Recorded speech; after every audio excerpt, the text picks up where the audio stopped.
Los trabajos de Heracles.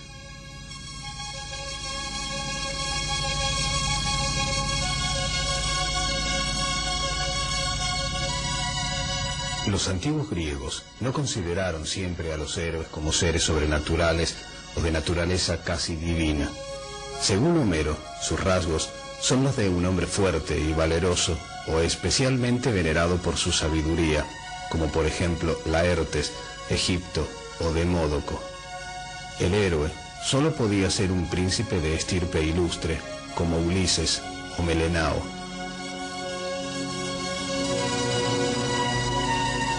Por el contrario, Hesíodo generaliza la idea del superhombre y presenta a los héroes como pertenecientes a la cuarta generación de hombres, la que conoció las luchas entre Troya y Tebas, época en la que vivían en gran intimidad hombres y dioses.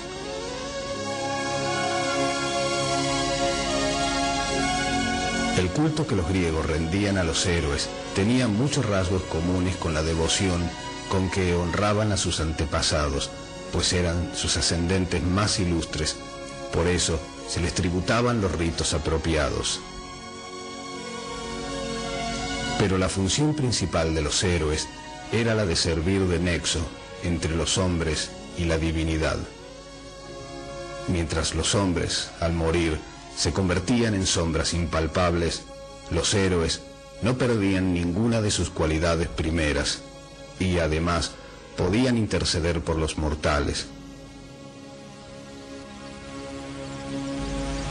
En una palabra, después de haber sido un ideal de sabiduría, valor y fortaleza, pasaban a constituir una categoría de semidioses, es decir, un grado jerárquico intermedio entre los hombres y los olímpicos.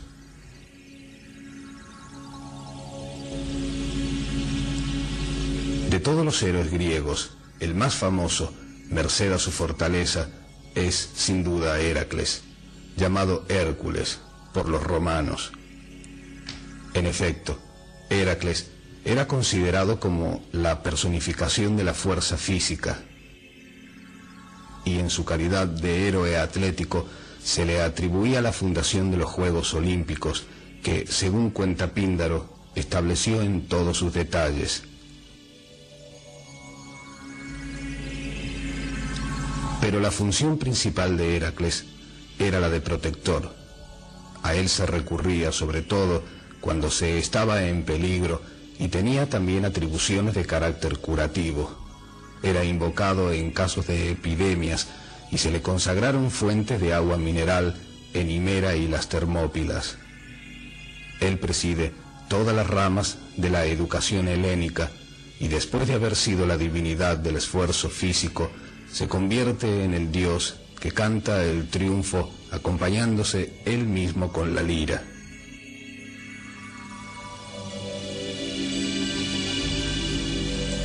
De él puede decirse, más que de ningún otro, que es el amigo y consejero de los hombres. Vencedor incesante, Heracles no conoce el descanso. Toda Grecia lo adoraba, pues sus hazañas tuvieron por escenario el territorio helénico en su conjunto.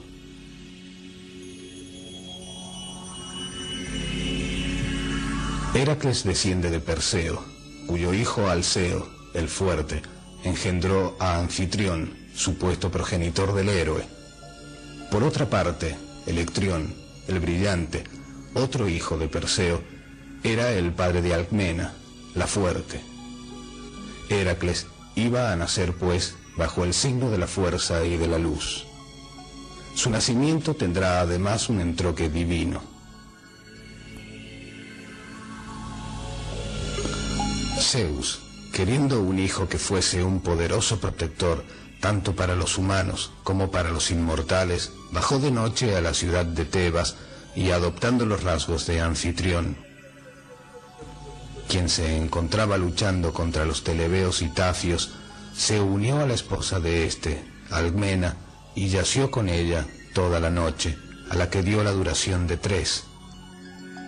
Pues Hermes, por orden de Zeus, había mandado a Helio que apagase los fuegos solares, porque la creación de un paladín tan grande como el que se proponía engendrar no se podía realizar apresuradamente. Hermes ordenó luego a la luna que siguiese lentamente su órbita y al sueño que amodorrase a la humanidad de tal modo que nadie se diera cuenta de lo que sucedía.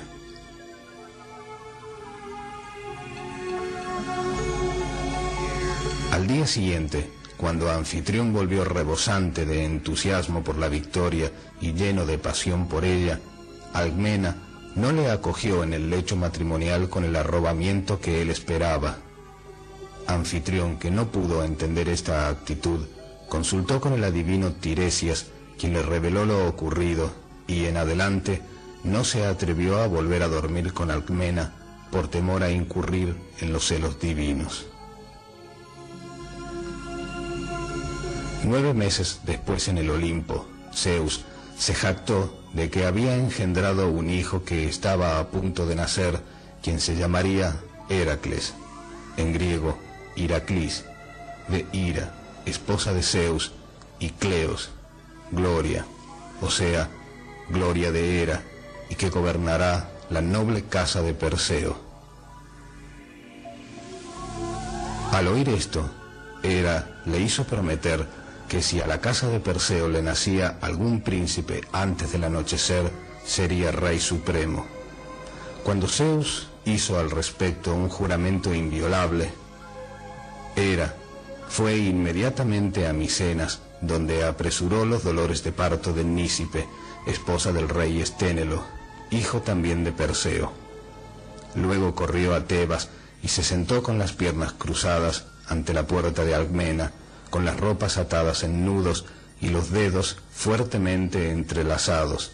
De este modo demoró el nacimiento de Heracles hasta que Euristeo, hijo de Esténelo, sietemesino, estuvo ya en su cuna. Cuando nació Heracles, con 1 hora de retraso, se encontró con que tenía un hermano mellizo llamado Íficles, hijo de Anfitrión y una noche más joven.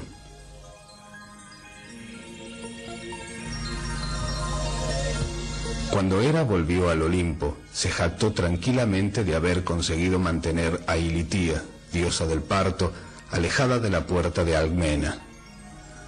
Aunque Zeus no podía violar su juramento y permitir a Heracles que gobernase la casa de Perseo, convenció a Hera para que accediese a que, después de realizar cualesquiera 12 trabajos que le señalara Euristeo, su hijo se convirtiese en un dios.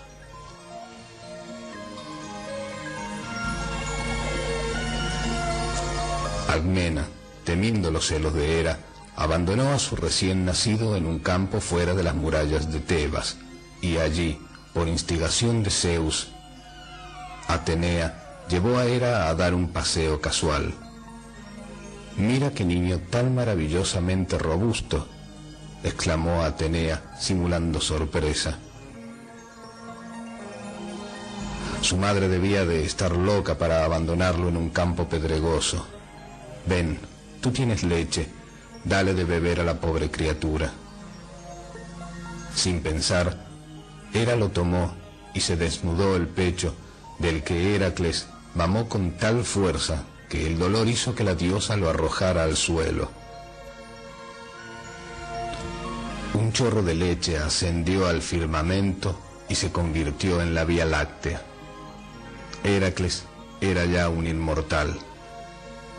Y Atenea, cuyo nombre helénico es Acinaz, que está formado por el privativo a y ticini, nodriza, madre, que significa nacida sin madre y que es la personificación de la sabiduría, se lo devolvió sonriendo, diciéndole que lo conservara y lo criara bien. Una noche, cuando Heracles tenía 8 o 10 meses de edad, fue visitado por 2 prodigiosas serpientes enviadas por Hera con órdenes de darle muerte. Ahora bien, en cábala fonética, la raíz ir del griego arcaico toma la expresión sonora de la luz activa, el espíritu encarnado. Por extensión, se forma el nombre de Ira, que es la naturaleza metálica que debe pasar en alquimia por variados procesos de transformación. Naturaleza que impone al héroe que emprende la obra solar múltiples y constantes trabajos. Los mellizos se despertaron y vieron a la serpiente retorcerse a su alrededor. Íficles gritó y escapó. Sus gritos despertaron a sus padres, quienes fueron a su socorro. Anfitrión entró en la habitación y Heracles, que ni siquiera había lanzado un sollozo, le mostró con orgullo las serpientes que estaba estrangulando, una con cada mano. Cuando murieron, se echó a reír, se puso a saltar alegremente y arrojó las serpientes a los pies de Anfitrión. Estas serpientes son las que el sabio debe estrangular, hacerlas pudrir, corromper y engendrar al comienzo de la obra. Cuando Heracles dejó de ser niño, se le asignaron relevantes maestros. Radamantis lo instruyó en la sabiduría y la virtud. Anfitrión le enseñó a conducir un carro. Cástor le dio lecciones de esgrima y le instruyó en el manejo de las armas. Eumolpo le enseñó a tocar la lira y Eurito el manejo del arco. Heracles se enfrentó y venció a los heraldos mimias, quienes pretendían tributo de los tebanos, cortándoles las orejas, la nariz y las manos. Luego mató a su rey Ergino y a la mayoría de los capitanes, donde Anfitrión, su padre adoptivo, murió en combate. Heracles venció luego a Pirecmes, rey de los eubeos, y sembró el terror en toda Grecia, ordenando que su cuerpo fuera dividido por unos potros y abandonado sin enterrar junto al río Heracleo. Hera, ofendida por los excesos de Heracles, lo enloqueció. En primer lugar, atacó a su querido sobrino Iolao, hijo mayor de Íficles. Cuando Heracles recobró la razón, se encerró en una habitación oscura durante varios días, evitando toda comunicación con seres humanos, y después de ser purificado por el rey Tespio, fue a Delfos para preguntar qué debía hacer. La pitonisa le aconsejó que residiera en Tirinto, sirviera a Euristeo durante 12 años y realizara los trabajos que le impusiese, en compensación por lo cual se le concedería la inmortalidad.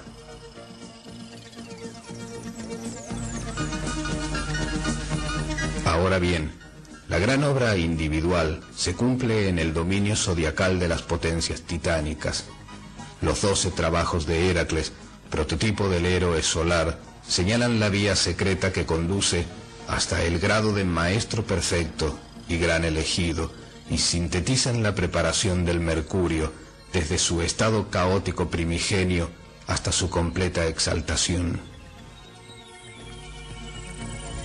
Cuando Heracles salió para realizar sus trabajos, Hermes le dio una espada, Apolo un arco y flechas, Hefesto un peto de oro y Atenea una túnica. El regalo de Poseidón fue un tiro de caballos, el de Zeus un escudo magnífico e impenetrable.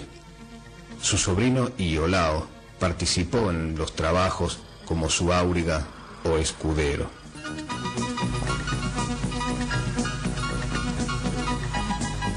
El primer trabajo que impuso Euristeo a Heracles cuando fue a residir a Tirinto fue el de matar y desollar al león de Nemea, una fiera enorme con una piel a prueba del hierro, el bronce y la piedra. Se sabe que en alquimia el león es, por su fuerza, la caracterización del azufre dispuesto a provocar la serie de transformaciones a que está destinado. Por contraposición, el león de Nemea representa esa fase del fuego indomado, incontrolado, que devora y destruye. Las grandes iniciaciones del fuego tienen su correspondiente en los planetas y sus esferas ascendentes. Como quiera que a cada exaltación le precede una humillación, es claro comprender que el cielo lunar es ganado a base de descenso y muerte. Allí están las tres furias, el deseo, la mente y la mala voluntad, representadas en el terrible león.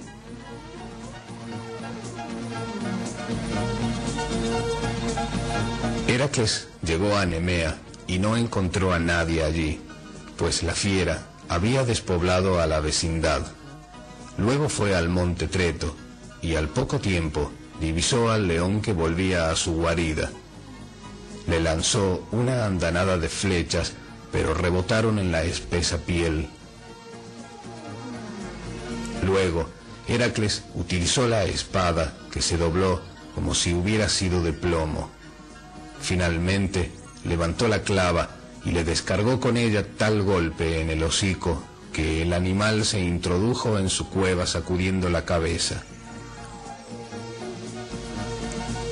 Habiéndose dado cuenta de que el monstruo era inmune a todas las armas, se puso a luchar con él a brazo partido, y tomando su cabeza debajo del brazo, lo apretó hasta estrangularlo. Durante un tiempo, Heracles se quedó perplejo sin saber cómo desollar al león, hasta que por inspiración divina se le ocurrió emplear las garras del animal, afiladas como navajas, y no tardó en poder llevar su piel invulnerable como armadura y la cabeza como yelmo. Esta tarea la realizó el héroe a la edad de 18 años, es decir, en la 9ª esfera.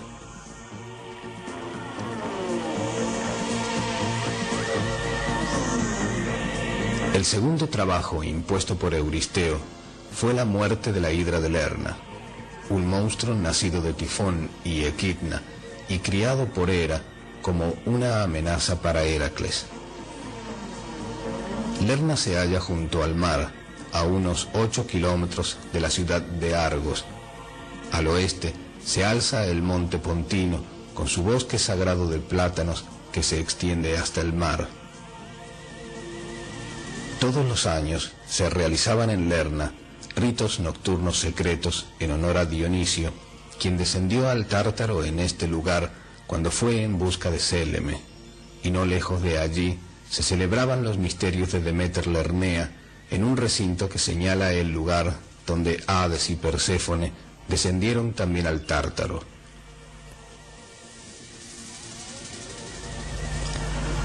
Este distrito fértil y sagrado estuvo en un tiempo aterrorizado por la hidra, que tenía su guarida bajo un plátano en la fuente séptuple del río Amimona y frecuentaba el insondable pantano lerneo de la zona, símbolo de la mente humana.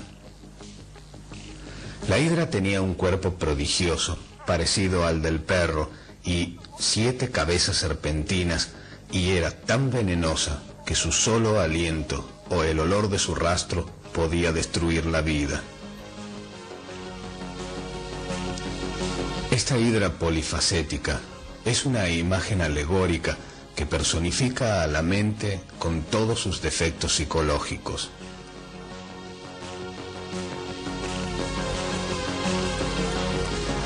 Atenea había reflexionado acerca de cómo Heracles podía matar al monstruo, y cuando él llegó a Lernea, conducido en su carro por Iolao, le indicó dónde estaba su guarida.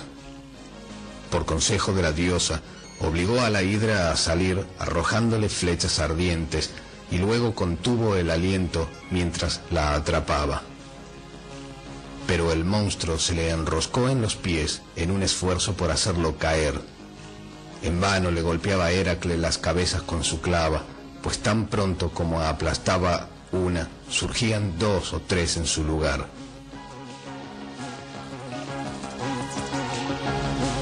Un enorme cangrejo salió del pantano para ayudar a la hidra y mordió a Heracles en el pie. Este le aplastó furiosamente la concha y gritó pidiendo ayuda a Iolao. Este entonces incendió una parte del bosque y luego, para impedir que brotaran nuevas cabezas al monstruo, chamuscó sus raíces con ramas ardientes y así contuvo el flujo de sangre. Eliminar las cabezas de la hidra solo es posible mediante la sexualidad trascendente en la forja de los cíclopes. Por eso, Iolao, es decir, el Iao, socorre al héroe quemando con fuego vivo las infernales cabezas. Utilizando una espada, Heracles cortó la cabeza inmortal, parte de la cual era de oro, y la enterró todavía silbante bajo una roca. Le sacó las entrañas al cadáver y empapó sus flechas en la bilis. En adelante, la menor herida causada por una de ellas era mortal. Así, después de haber eliminado defectos psicológicos en los distintos repliegues de la mente, el iniciado gana el derecho de ascender a la morada de los arcángeles.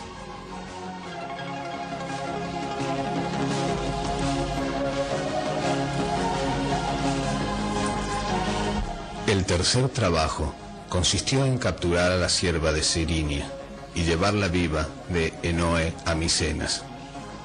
Este animal, veloz y moteado, tenía patas de bronce y cuernos de oro como los de un ciervo. Estaba consagrado a Artemis, quien cuando era niña vio 5 ciervas más grandes que toros paciendo en las orillas del río Anauro. Corriendo en su persecución, se apoderó de 4 de ellas con sus propias manos y las unció en su carro. La quinta huyó a través del río Celadón, a la colina Serinia, tal como lo había previsto Hera, quien ya pensaba en los trabajos de Heracles. Esta cierva es una clara alusión al alma humana, región de Tiferet, el esposo de la Valquiria. Poco dispuesto a matar o herir a la cierva, Heracles realizó este trabajo sin ejercer la menor fuerza.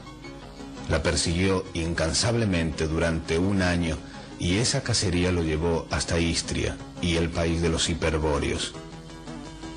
Cuando agotada al fin, la cierva se refugió en el monte Artemisio y desde allí descendió al río Ladón.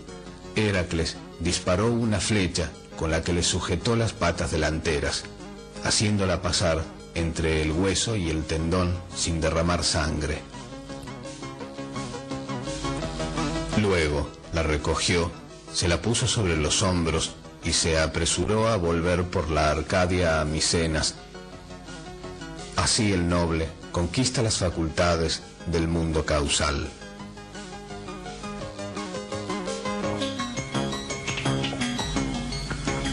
La cuarta hazaña del héroe solar consistió en capturar vivo al jabalí de Erimanto, animal feroz y enorme que frecuentaba las laderas cubiertas de cipreses del monte Erimanto y los matorrales del monte Lampea en Arcadia, y hacía estragos en la región que rodeaba Sófide. Al pasar por Fóleo, en su viaje a Erimanto, Heracles fue agasajado por el centauro Folo, quien le sirvió carne asada. Aunque no se atrevió a abrir el cántaro comunal de los centauros hasta que Heracles le recordó que era el mismo cántaro que 4 generaciones antes Dionisio había dejado en la cueva precisamente para aquella ocasión. Se trata, en efecto, del cántaro que contiene el vino de la transmutación, ese azufre oculto en la cueva y que custodian los centauros instintivos. Los centauros se enojaron cuando olieron el vino fuerte y armados irrumpieron en la cueva de Folo, pero Heracles los rechazó y huyeron en varias direcciones. Heracles partió luego para dar caza al jabalí por las orillas del río Erimanto. Apresar con vida a un animal tan salvaje era una tarea de una dificultad extraordinaria. Aquí Heracles es como el Aurus egipcio, que venga la muerte de su padre Osiris en su tío Set, metamorfoseado en el jabalí negro. Heracles lo desalojó de un matorral con fuertes gritos, le hizo ir a un profundo ventisquero y allí saltó sobre su lomo. Lo ató con cadenas y lo llevó vivo a hombros hasta Micenas, entregándoselo a Euristeo, que asustado se ocultó en una tinaja de bronce. En la lucha con el jabalí está el símbolo de todas las pasiones humanas. Extirpar las causas de tales defectos en los infiernos venustos es tarea indispensable a fin de ascender a la morada de los principados, al cielo de Venus, el mundo causal. El quinto trabajo de Heracles consistió en limpiar en un solo día los sucios establos del rey Augías. Euristeo imaginaba a Heracles cargando el estiércol en cestos y llevándolo lejos de allí en hombros. Los rebaños de Augías eran enormes y por designio divino eran inmunes a todas las enfermedades y no malparían jamás. Aunque en casi todos los casos producían hembras, Augías contaba con 300 toros negros y 200 toros sementales rojos y además 12 toros blancos consagrados a Helios.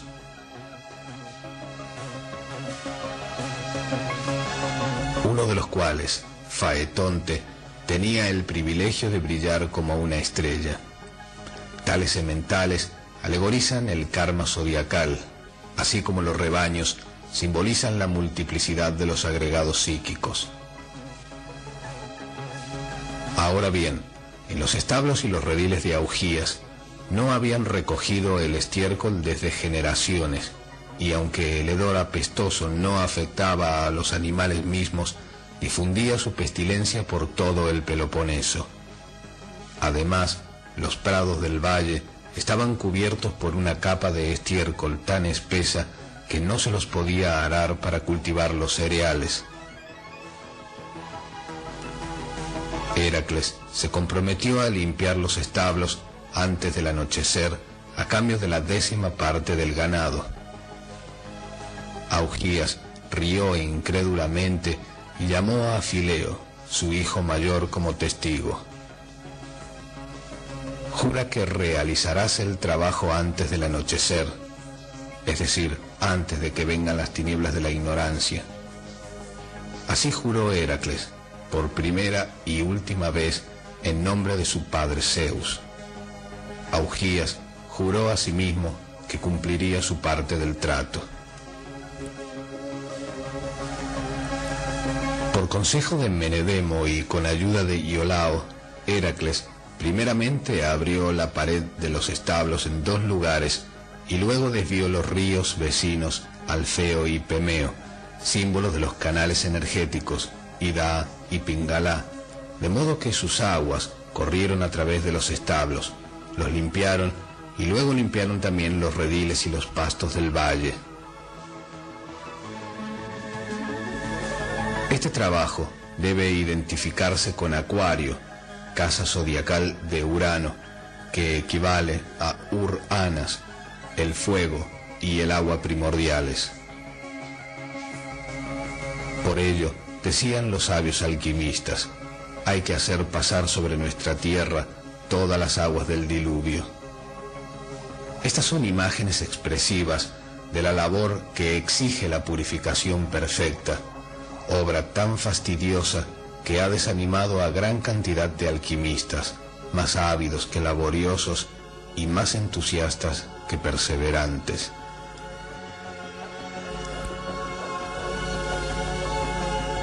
El 6º trabajo de Heracles fue la caza y destrucción de ciertas aves tenebrosas de pico, garras y alas de bronce que devoraban personas. Estas aves consagradas a Ares se habían refugiado en el pantano de Estínfalo. Allí procreaban y andaban por el agua y de vez en cuando remontaban el vuelo en grandes bandadas para matar a hombres y animales, descargando una lluvia de plumas de bronce y un excremento venenoso que arruinaba las mieses. Estas aves antropófagas son las crueles arpías citadas por Virgilio en la Eneida y representan estados brujescos en el infraconsciente humano. La sexta labor del héroe solar está relacionada con la constelación de Piscis, casa de Neptuno y señor de la magia práctica.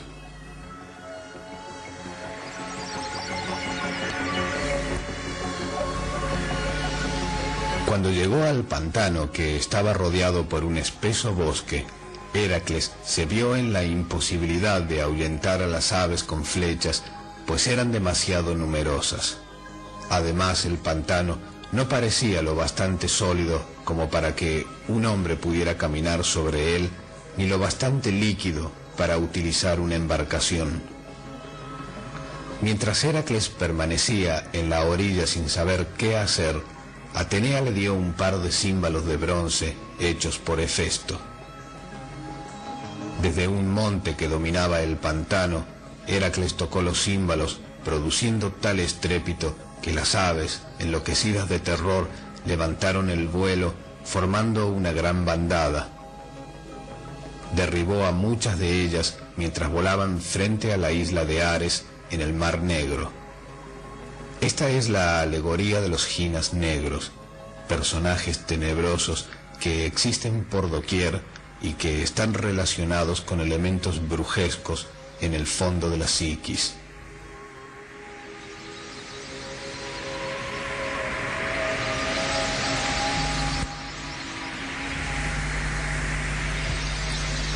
Casi contigua a la brillante constelación de Piscis se halla la de Tauro, que se relaciona con el séptimo trabajo de Heracles, destruir impulsos bestiales, irreflexivos y pasionarios con la captura del toro de Creta.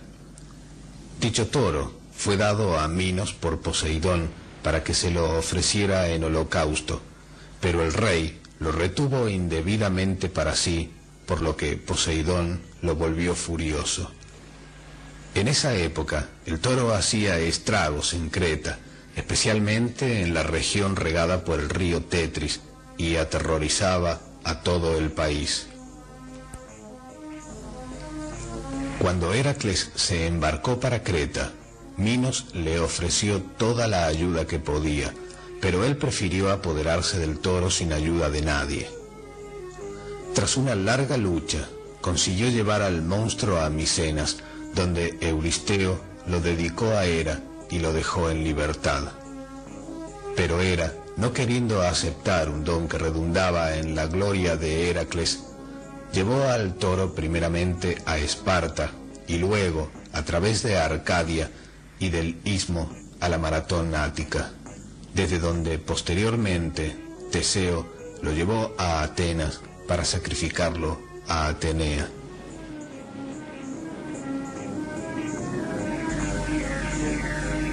Euristeo ordenó a Heracles, para su octavo trabajo, que se apoderara de 4 yeguas salvajes del rey tracio Diomedes, hijo de Ares y Cirene, quien gobernaba a los belicosos Bistones, y cuyos establos eran el terror de la Tracia. Diomedes mantenía a las yeguas atadas con cadenas de hierro a unos pesebres de bronce y las alimentaba con la carne de sus huéspedes. Estas simbólicas bestias pasionarias, instintivas, junto a las aguas espermáticas del primer instante, están siempre dispuestas a devorar a los fracasados. Con algunos voluntarios, Heracles se embarcó para Tracia. Allí venció a los mozos de mulas de Diomedes y llevó a las yeguas al mar, donde las dejó en una loma, y luego volvió para rechazar a los Bistones, pues los agregados, como enloquecidos al ser descubiertos, atacan incesantemente con infinitas tentaciones. Como los otros le superaban en número, los venció abriendo un canal que hizo que el mar inundara la llanura baja, y cuando sus enemigos dieron media vuelta y echaron a correr, él los persiguió, dejó aturdido a Diomedes, el ego animal, con un golpe de su clava. arrastró su cuerpo alrededor del lago que se había formado y lo puso delante de sus yeguas, que desgarraron su carne todavía viva. Heracles se apoderó del carro de Diomedes y unció a él las yeguas, aunque hasta entonces no conocían el freno ni la brida. Las condujo rápidamente a través de las montañas hasta Micenas, donde Euristeo las dedicó a Hera y las dejó en libertad en el monte Olimpo. El noveno trabajo de Heracles fue conseguir para Admete, la hija de Euristeo, el cinturón de oro de Ares que llevaba a Hipólita, la reina de las Amazonas, el aspecto psíquico femenino de nuestra naturaleza interior. Heracles se embarcó con una compañía de voluntarios, entre los que se hallaban Iolao, Teseo, Telamón y Peleo. Las Amazonas eran hijas de Ares y Armonía, y formaron 3 tribus en las costas del Mar Negro. Solo reconocían la descendencia materna, y habían dispuesto que los hombres debían realizar las tareas domésticas mientras las mujeres luchaban y gobernaban. Rompían los brazos y las piernas de los niños recién nacidos con el fin de incapacitarlos para pelear o viajar. Estas guerreras famosas no mostraban respeto por la justicia ni la decencia, y fueron las primeras en emplear la caballería. Llevaban arcos de bronce y cortos escudos en forma de media luna. Sus yelmos, ropas y ceñidores estaban hechos con pieles de fieras. Cuando Heracles fue a visitar a las Amazonas, se detuvo en la isla de Paros, donde hubo de luchar contra los hijos de Minos, los magos negros, a quienes mató. Luego atravesó el Helesponto y el Bósforo hasta Mariandino, en Misia, donde apoyó al rey Lico en una guerra contra los Bébrices. El nombre de Lico, en griego Licos, significa lobo. Se trata de los señores de la ley, con los cuales el héroe debe arreglar sus negocios kármicos. Heracles llegó al puerto de Temisira, donde Hipólita le hizo una visita, y atraída por su cuerpo musculoso, le ofreció el cinturón de Ares como prenda de amor. Pero Hera, disfrazada de amazona, había difundido el rumor de que aquellos extranjeros pretendían raptar a Hipólita, por lo cual las guerreras enfurecidas se lanzaron contra el navío. Heracles, sospechando una traición, mató a Hipólita, es decir, la reina es inútilmente sacrificada por la brutalidad masculina que pretende apoderarse violentamente de su innata virtud. Le quitó el cinturón, se adueñó de su hacha y se preparó para defenderse. Dio muerte, una tras otra, a todas las caudillas y puso en fuga a su ejército tras una gran matanza.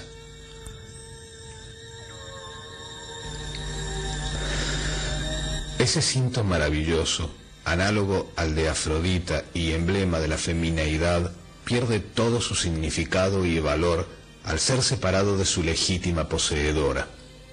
El amor y no la violencia hace su conquista realmente significativa y valedera.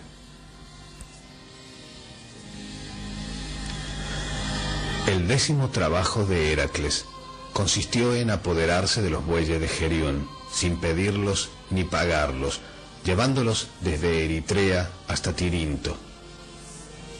Gerión, hijo de Criásor y Calirroe, era rey de Tartesos en España y tenía fama de ser el hombre más fuerte del mundo.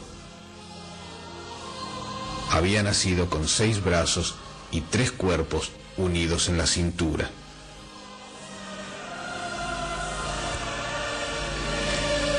Los bueyes rojos de Gerión, animales de una belleza maravillosa, estaban guardados por el pastor Euritrión, hijo de Ares, y por el perro bicéfalo Ortro, nacido de Tifón y Equidna. Cuando Heracles llegó a Tartesos, ahora Gibraltar, erigió un par de columnas frente a frente en los dos lados del estrecho, una en Europa y la otra en África. Estas son las dos columnas del templo, Jaquín y Boaz, el soporte del templo, hombre y mujer, azufre y mercurio, el fuego y el agua.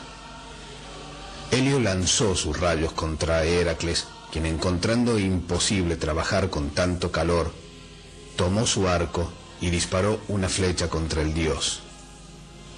«Basta», exclamó Helio enojado. Heracles se excusó por su mal humor y aflojó el arco inmediatamente.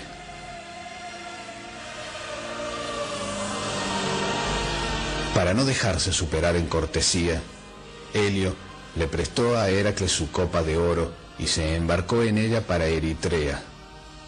Esta copa es el vaso sagrado, la misma copa de Hermes y de Salomón, el santo grial que el héroe utiliza en su viaje nocturno a fin de realizar el misterio hiperbóreo. Cuando llegó, subió al monte Abas. El perro Ortro, símbolo de la pasión animal, corrió hacia él ladrándole, pero Heracles lo mató con la clava, su fuerza fálica bien orientada, y Euritrión, el pastor de Gerión, que corrió en ayuda de Ortro, murió del mismo modo. De esta manera, Heracles se apoderó del ganado. La noticia llegó a oídos de Gerión, quien desafió a Heracles a combatir. Tras una dura lucha, Heracles arremetió contra el costado de Gerión y le atravesó los 3 cuerpos con una sola flecha, emblema consagrado al poder sexual. Así, Heracles se liberó de las tentaciones del pasado, venciendo al señor del tiempo, el tricípete Gerión. Heracles hubo de vivir muchas aventuras a su regreso. Pasó por los Alpes ligurios, la Galia cisalpina y Etruria. Recorrió toda la costa de Italia y al llegar al Álbula, posteriormente llamado Tíber, le recibió el rey Evandro. Al anochecer, cruzó el río a nado, llevando por delante el ganado, y se acostó para descansar en un lecho de hierbas.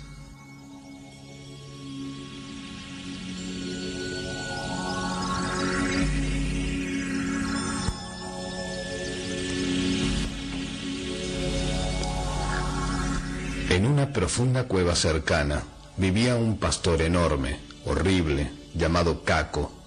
Era hijo de Hefesto y Medusa, y era el terror y la deshonra del bosque aventino, simbólico bosque alquímico. Cráneos y brazos humanos colgaban sobre los dinteles de su cueva. Mientras Heracles dormía, Caco le robó sus mejores bueyes y novillos, arrastrándolos hacia su guarida. El mal ladrón saquea siempre alevosamente el centro sexual para satisfacer pasiones. Con los primeros rayos de la aurora, Heracles se despertó e inmediatamente advirtió que le faltaban aquellos animales. Después de buscarlos en vano, pensaba continuar su camino cuando una de las novillas robadas mugió a causa del hambre. Heracles observó que el sonido provenía de la cueva, la cual estaba cerrada por una enorme roca. La apartó y encontró dentro de ella a Caco arrojando llamas por la boca. Luchó con él y le machacó la cara hasta dejarla hecha pulpa. Esta misma alegoría del mal ladrón sería representada siglos más tarde por el cristianismo en la crucifixión del Señor.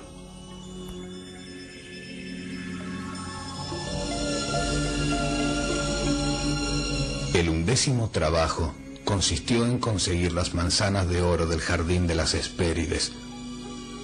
Este manzano prodigioso fue un regalo de boda de la Madre Tierra a Hera, quien lo plantó en su jardín divino. Dicho jardín se hallaba en la ladera del monte Atlas. A fin de custodiar el árbol y sus frutos, Hera hizo que el dragón Ladón, siempre vigilante, se enroscara a su alrededor como su guardián. Ladón era hijo de Tifón y Equidna, y se le señala como el representante de la materia bruta con la que se debe comenzar la obra. El nombre griego de dragón, Drakon, procede de derkome, ver, mirar, palabra que se aproxima a derkefnis, que duerme con los ojos abiertos. Atlante, que sentía especial orgullo por las manzanas, fue advertido por Temis de este modo: un día, dentro de mucho tiempo, Titán, tu árbol será despojado de su oro por un hijo de Zeus. Atlante, que aún no había sido castigado a soportar el peso del globo celeste sobre sus hombros, construyó sólidas murallas alrededor del huerto y expulsó de su territorio a todos los extranjeros.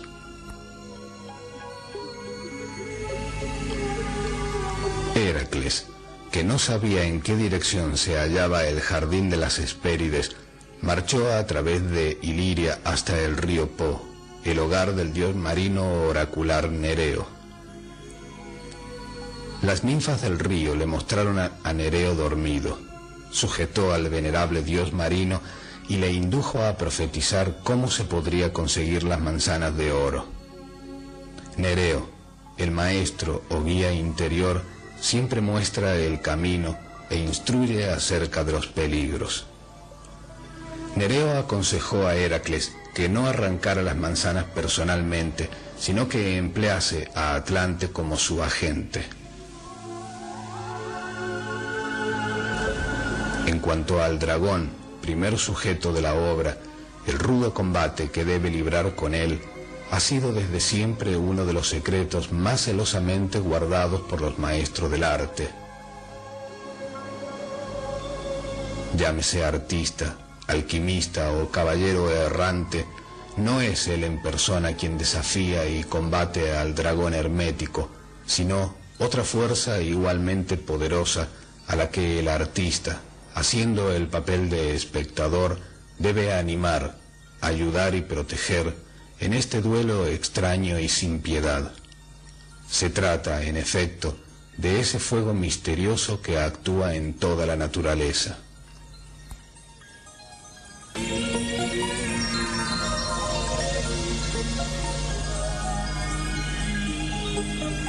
Cuando Heracles llegó al jardín de las Hespérides, le pidió a Atlante que le hiciera ese favor. Este habría realizado cualquier trabajo con tal de tener un momento de respiro, pero temía a Ladón, por lo que Heracles lo mató con una flecha. Heracles inclinó la espalda para recibir el peso del globo celeste, y Atlante se alejó y regresó poco después con las manzanas arrancadas por sus hijas. Yo mismo llevaré estas manzanas a Euristeo, dijo, si tú sostienes el firmamento durante unos pocos meses más. Heracles recordó la advertencia de Nereo y pidió a Atlante que sostuviera el globo durante un momento más, mientras él se ponía un almohadón en la cabeza. Atlante dejó las manzanas en el suelo y volvió a ponerse la pesada carga sobre sus hombros, e inmediatamente Heracles recogió las manzanas y se alejó con una sonrisa irónica. Al cabo de unos meses, Heracles le llevó las manzanas a Euristeo, quien se las entregó nuevamente a Hera. Heracles no volvió a Micenas por un camino directo. Primeramente atravesó la Libia, donde hubo de enfrentarse al rey Anteo, el cual tenía la costumbre de obligar a los extranjeros a luchar con él hasta dejarlos exhaustos, matándolos después. Pues no solo era un atleta hábil y fuerte, sino que además, cuando su cuerpo tocaba la tierra, se renovaba su fuerza, y era más monstruoso aún que sus hermanos mayores, Tifón, Ticio y Briareo. Anteo, simbólico titán, representa a las hordas tenebrosas abismales. Ambos combatientes se prepararon para la lucha. Heracles se proponía reservar su fuerza y cansar a Anteo, pero cuando consiguió tenderlo en tierra, le sorprendió ver que los músculos del gigante se hinchaban. Heracles comprendió lo que sucedía y en vista de ello lo levantó a gran altura en el aire. Le rompió las costillas y a pesar de los hondos gemidos de la madre tierra, lo mantuvo en alto hasta que murió. Heracles viajó luego a Egipto, donde el rey Busiris, nombre alegórico del ego pluralizado y hermano de Anteo, a fin de salvaguardar del hambre y la sed al país, acostumbraba a sacrificar a sus huéspedes. Busiris apresó a Heracles, quien dejó que los sacerdotes le arrastraran hasta el altar, y cuando estaba a punto de ser sacrificado, rompió sus ataduras y mató a Busiris y a todos sus servidores presentes.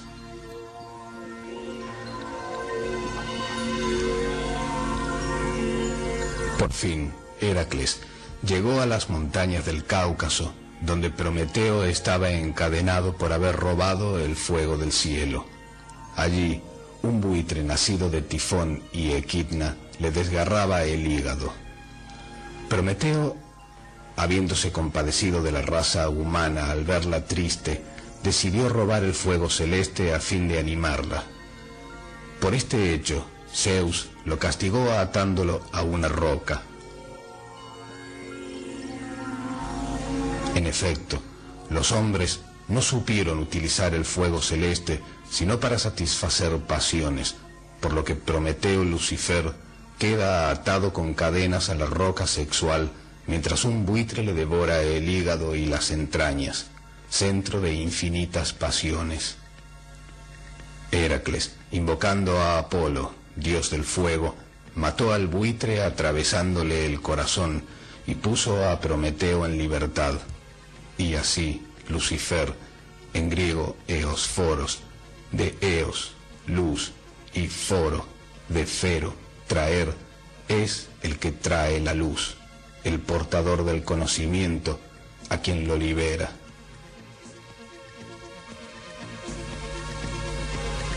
Por eso, mientras perdure el fuego, el hombre se beneficiará de vastas posibilidades en todos los ámbitos del plano físico y verá ensancharse el campo de sus conocimientos. Estará en relación directa con Dios y la criatura conocerá a su Creador.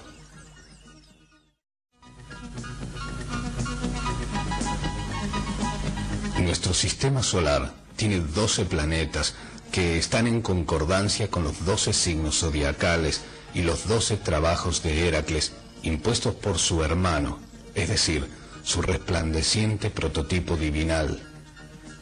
El último, asociado a la constelación de Escorpio, y el más difícil, fue sacar al perro Cerbero del Tártaro, donde la verdad se disfraza de tinieblas.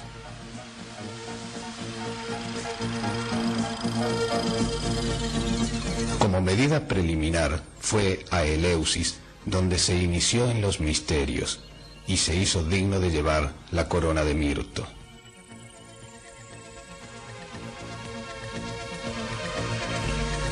En efecto, en el templo de Deméter, más exactamente en el Telestirion, los iniciados vivían todos los horrores del Hades y se preparaban los misterios infernales.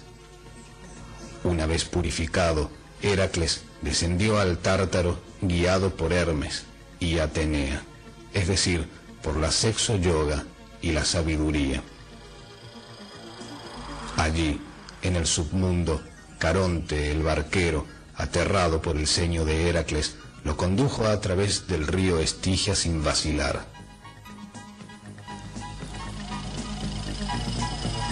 Cuando Heracles desembarcó, todos los espíritus huyeron, excepto Meleagro y la gorgona de Medusa. Al verla, el héroe desenvainó la espada, pero Hermes le dijo que solo era un fantasma, y cuando apuntó con su flecha a Meleagro, este le dijo sonriendo: «Nada tienes que temer a los muertos». Así, ambos conversaron, y Heracles se ofreció a casarse con la hermana de este, Deyanira. Cuando Heracles pidió que le entregaran a Cerbero, Hades, que se hallaba junto a su esposa, le contestó: «Es tuyo, si puedes dominarlo, sin emplear la clava ni las flechas». Heracles encontró al perro encadenado a las puertas del Aqueronte y lo asió resueltamente por el cuello, del cual salían 3 cabezas. Cerbero levantó el rabo cubierto de púas para golpearle, pero Heracles, protegido por la piel del león, o sea, la castidad y el dominio del fuego sexual, no aflojó su apretón hasta que Cerbero se sintió ahogado y cedió. En armoniosa concordancia rítmica con este evento cósmico sexual, deviene el supremo desprendimiento de todas las cosas materiales y la eliminación radical del deseo de existir. Adueñarse del perro significa control absoluto sobre el sexo. Con ayuda de Atenea, Heracles volvió a cruzar el río Estigia sin peligro y condujo a Cerbero por el escarpado precipicio por el que Dionisio había llevado a su madre Céleme, y luego lo entregó a Euristeo, quien lo devolvió al mundo subterráneo.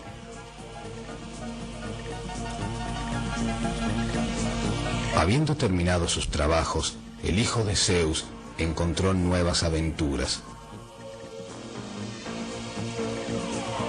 Entre ellas, hubo de servir como esclava a la reina Ónfale de Lidia, haciendo tareas de mujeres, cardando lana o hilando, mientras la reina y sus doncellas jugaban con su arco y su clava. Esta es la etapa en que el héroe cristaliza su androginismo, es decir, se polariza positivamente con su aspecto femenino divinal. Varios años después, Heracles fijó su residencia en Etolia. Allí cortejó a Deyanira, hija de Dionisio y Altea. Muchos otros pretendientes acudían al palacio de Eneo para pedir la mano de Deyanira, entre ellos el dios fluvial Aqueloo. Ambos lucharon y Heracles triunfó y así se casó con Deyanira. En compañía de su nueva esposa, quiso atravesar el río Evenio, del griego suave, fácil. Allí estaba el centauro Neso, y alegando que era el barquero autorizado por los dioses, se ofreció a transportar a Deyanira. Heracles cometió el error de consentirlo y no tardó en advertir que el centauro intentaba apoderarse de ella, pero una flecha templada en la sangre de la hidra lo detuvo allí mismo. Sintiéndose morir, Neso entregó a Deyanira su túnica teñida con su sangre, asegurándole que le serviría para atraer a su esposo si éste se alejaba para acercarse a otras mujeres.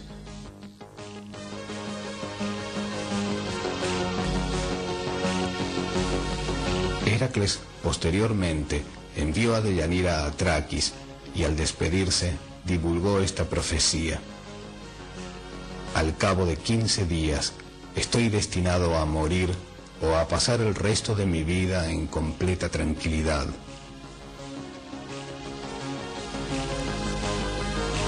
Más tarde supo Deyanira que Heracles buscaba a Iole, premio de su victoria sobre Eurito, su padre. Pero antes que entregarse a Heracles, Iole habría preferido morir con toda su familia. Ahora bien, la palabra griega Iolía está formada por ios, veneno, y lía, botín, presa. Iole es el jeroglífico de la materia prima, veneno violento según los sabios, que sin embargo se utiliza para obtener la medicina universal. Los metales alquímicos disueltos en ella son presa de este veneno que cambia sus naturalezas. Heracles, aunque busque a Iole, no consuma su unión con ella.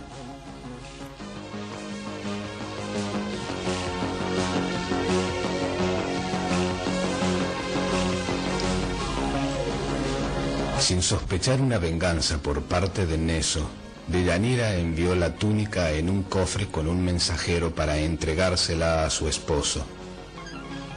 Después de haber consagrado altares de mármol y un bosquecillo sagrado a su padre Zeus en Cenea, Heracles preparaba un sacrificio en acción de gracias por la toma de Ecalia.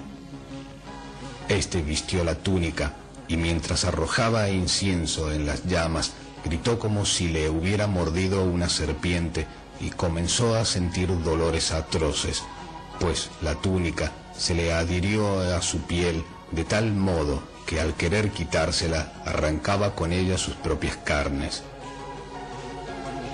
No pudiendo resistir tanto sufrimiento, se arrojó en una pira que encendió con sus propias manos en la cumbre del monte Eta, del griego Edo, quemar, estar ardiendo, y cuando las llamas comenzaron a lamer la pira, extendió su piel de león en la plataforma y se tendió con un aspecto feliz. Del cielo cayeron rayos que inmediatamente redujeron la pira a cenizas.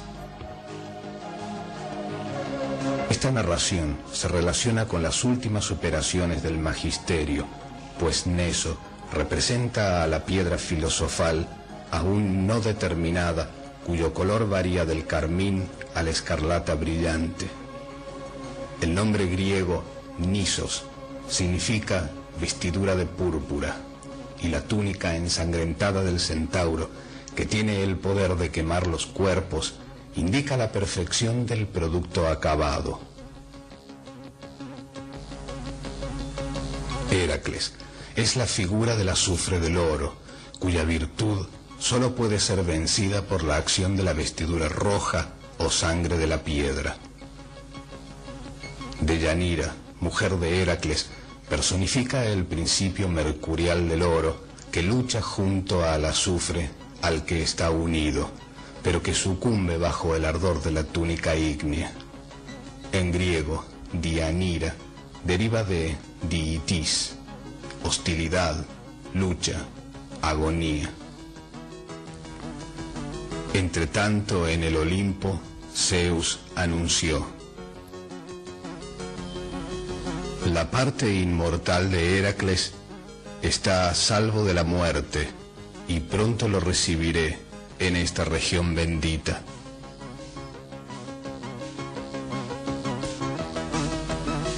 Los rayos habían consumido la parte mortal de Heracles. Una nube lo ocultó mientras, entre una apoteosis de rayos y truenos divinos,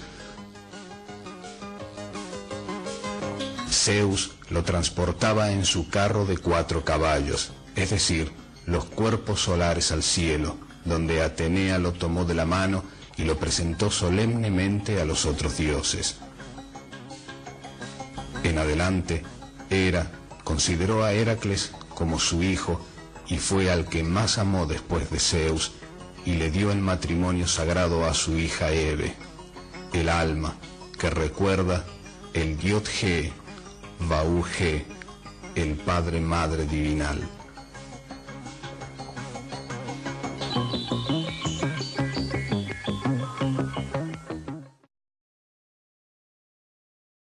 Sería Rey Supremo. Cuando Zeus hizo al respecto un juramento inviolable, Hera fue inmediatamente a Micenas, donde apresuró los dolores de parto de Nícipe, esposa del rey Esténelo, hijo también de Perseo. Luego corrió a Tebas y se sentó con las piernas cruzadas ante la puerta de Alcmena, con las ropas atadas en nudos y los dedos fuertemente entrelazados.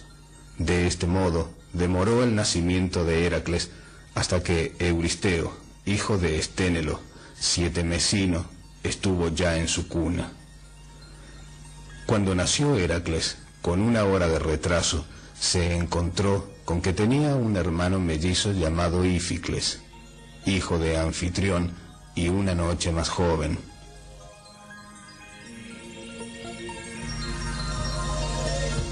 Cuando Hera volvió al Olimpo, se jactó tranquilamente de haber conseguido mantener a Ilitía, diosa del parto, alejada de la puerta de Alcmena.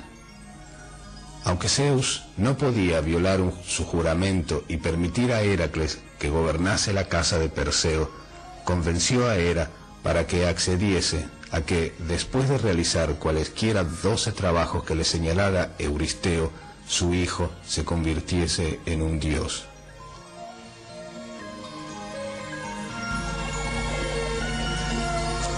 Alcmena, temiendo los celos de Hera, abandonó a su recién nacido en un campo fuera de las murallas de Tebas, y allí, por instigación de Zeus, Atenea llevó a Hera a dar un paseo casual.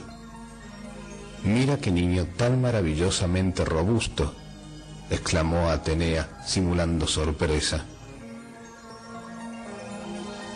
Su madre debía de estar loca para abandonarlo en un campo pedregoso. «Ven, tú tienes leche, dale de beber a la pobre criatura». Sin pensar, los trabajos de Heracles.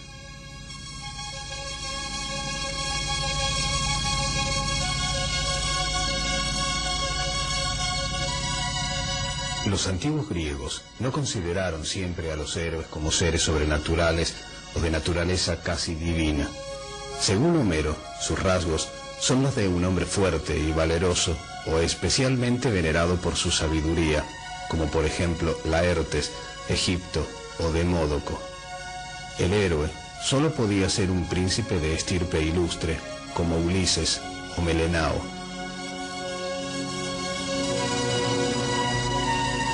Por el contrario, Hesíodo generaliza la idea del superhombre y presenta a los héroes como pertenecientes a la 4ª generación de hombres, la que conoció las luchas entre Troya y Tebas, época en la que vivían en gran intimidad hombres y dioses.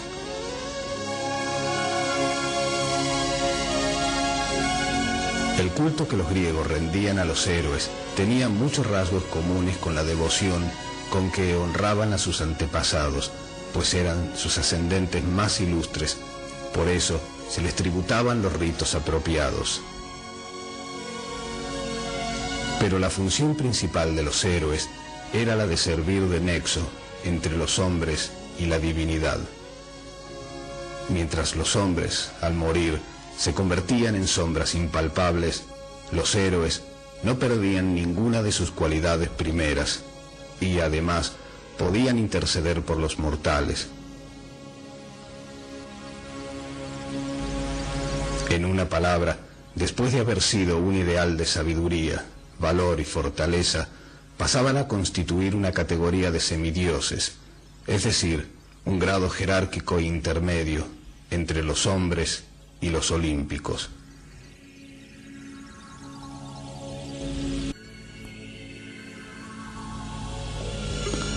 Zeus, queriendo un hijo que fuese un poderoso protector tanto para los humanos como para los inmortales, bajó de noche a la ciudad de Tebas y, adoptando los rasgos de Anfitrión, quien se encontraba luchando contra los telebeos y tafios, se unió a la esposa de éste, Alcmena, y yació con ella toda la noche, a la que dio la duración de 3. Pues Hermes, por orden de Zeus, había mandado a Helio que apagase los fuegos solares, porque la creación de un paladín tan grande como el que se proponía engendrar no se podía realizar apresuradamente.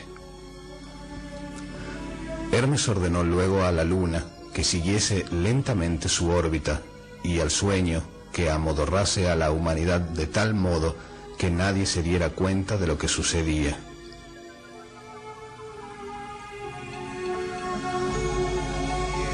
Al día siguiente, cuando Anfitrión volvió rebosante de entusiasmo por la victoria y lleno de pasión por ella, Alcmena no le acogió en el lecho matrimonial con el arrobamiento que él esperaba. Anfitrión, que no pudo entender esta actitud, consultó con el adivino Tiresias, quien le reveló lo ocurrido, y en adelante no se atrevió a volver a dormir con Alcmena por temor a incurrir en los celos divinos. 9 meses después, en el Olimpo, Zeus se jactó de que había engendrado un hijo que estaba a punto de nacer, quien se llamaría Heracles, en griego Iraklis, de Hira, esposa de Zeus, y Cleos, gloria, o sea, gloria de Hera, y que gobernará la noble casa de Perseo. Al oír esto, Hera le hizo prometer que si a la casa de Perseo le nacía algún príncipe antes del anochecer, de todos los héroes griegos, el más famoso, merced a su fortaleza, es sin duda Heracles, llamado Hércules por los romanos. En efecto, Heracles era considerado como la personificación de la fuerza física, y en su calidad de héroe atlético se le atribuía la fundación de los Juegos Olímpicos, que, según cuenta Píndaro, estableció en todos sus detalles. Pero la función principal de Heracles era la de protector. A él se recurría sobre todo cuando se estaba en peligro, y tenía también atribuciones de carácter curativo. Era invocado en casos de epidemias, y se le consagraron fuentes de agua mineral en Himera y las Termópilas. Él preside todas las ramas de la educación helénica, y después de haber sido la divinidad del esfuerzo físico, se convierte en el dios que canta el triunfo acompañándose él mismo con la lira.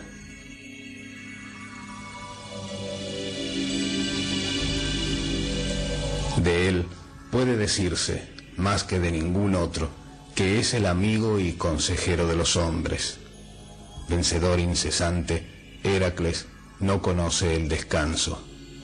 Toda Grecia lo adoraba, pues sus hazañas tuvieron por escenario el territorio helénico en su conjunto.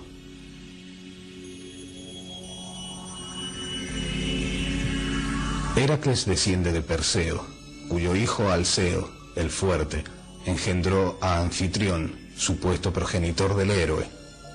Por otra parte, Electrión, el brillante, otro hijo de Perseo, era el padre de Alcmena, la fuerte. Heracles iba a nacer, pues, bajo el signo de la fuerza y de la luz. Su nacimiento tendrá además un entroque divino. Hera lo tomó y se desnudó el pecho, del que Heracles mamó con tal fuerza que el dolor hizo que la diosa lo arrojara al suelo. Un chorro de leche ascendió al firmamento y se convirtió en la Vía Láctea. Heracles era ya un inmortal. Y Atenea, cuyo nombre helénico es Acinás, que está formado por el privativo A y Ticini, nodriza, madre, que significa nacida sin madre y que es la personificación de la sabiduría, se lo devolvió sonriendo, diciéndole que lo conservara y lo criara bien. Una noche, cuando Heracles tenía 8 o 10 meses de edad, fue visitado por 2 prodigiosas serpientes enviadas por Hera con órdenes de darle muerte. Ahora bien, en cábala fonética, la raíz ir del griego arcaico toma la expresión sonora de la luz activa, el espíritu encarnado. Por extensión, se forma el nombre de ira, que es la naturaleza metálica que debe pasar en alquimia por variados procesos de transformación. Naturaleza que impone al héroe que emprende la obra solar múltiples y constantes trabajos. Los mellizos se despertaron y vieron a la serpiente retorcerse a su alrededor. Íficles gritó y escapó. Sus gritos despertaron a sus padres, quienes fueron a su socorro. Anfitrión entró en la habitación y Heracles, que ni siquiera había lanzado un sollozo, le mostró con orgullo las serpientes que estaba estrangulando, una con cada mano. Cuando murieron, se echó a reír, se puso a saltar alegremente y arrojó las serpientes a los pies de Anfitrión. Estas serpientes son las